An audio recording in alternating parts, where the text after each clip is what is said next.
Okay, let's dive into these sources on Juneteenth. Something that really jumped out was how they framed the date, June 19th, 1865. Hmm.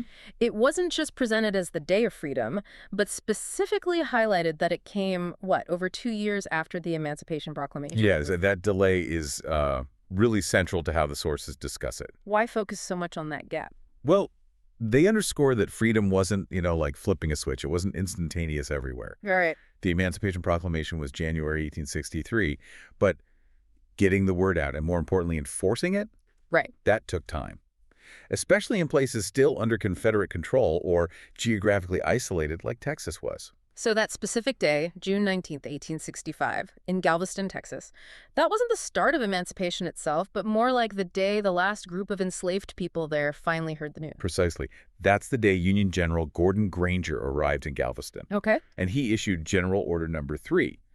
That order explicitly stated that all enslaved people in Texas were free, according to the proclamation. Oh, And that specific moment, that announcement, became the foundation for the celebration. The name itself, Juneteenth, is just a blend of June and 19th. that makes sense. That specific moment after such a long wait, Yeah. it feels incredibly significant. How do the sources connect that historical event to why it still matters so much today?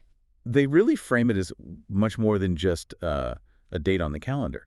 It's presented as this powerful symbol A symbol of what, exactly? of the fact that the road to actual freedom and equality for Black Americans has been, well, incredibly long, often delayed, full of obstacles. Mm. So Juneteenth becomes this recognition of incredible resilience, of strength, and also a reminder of the ongoing fight for true justice and full recognition. So it's not just about remembering the past in isolation. It's about understanding those layers of history, how they ripple into the present. Exactly. And the sources actually give you some really concrete ways to engage with this history right now. They even talk about how to explain it to kids, depending on their age. Oh, right. I saw that. Like for the really young ones, maybe 3 to 6 years old, Hmm. the core message is kept pretty simple, right? It's about fairness, remembering a time when people who weren't treated fairly finally learned they were free, and celebrating that everyone deserves to be treated fairly. Exactly. Keep it focused on fairness and freedom.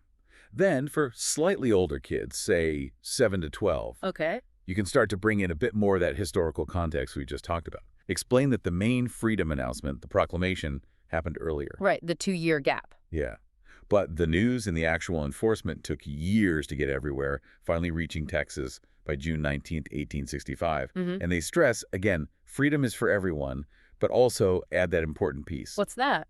that we still have work to do to make sure everyone is treated fairly. That work to do idea.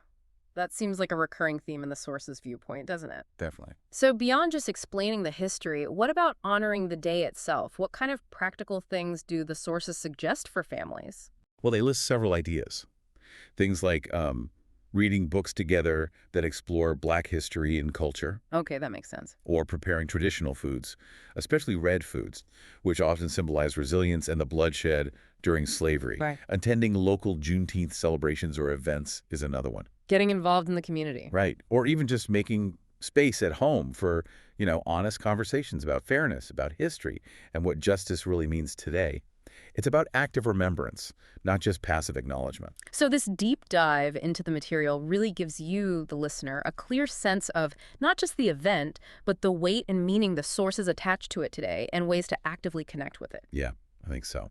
Pulling it all together, the core message from these sources seems to be that Juneteenth isn't some minor historical detail. It marks a really critical moment, Mm-hmm. one that starkly illustrates just how complex and, frankly, how delayed the journey towards freedom and equality has been in the U.S. And maybe that final thought the sources kind of leave us with. This idea that while Juneteenth is absolutely a celebration of liberation, Right. the very fact that it happens so late serves as this powerful reminder that, quoting again, we still have work to do to make sure everyone is treated fairly. Acknowledging that historical delay sort of compels us to think about how we continue that work for justice and fairness now. Absolutely. Something important to reflect on.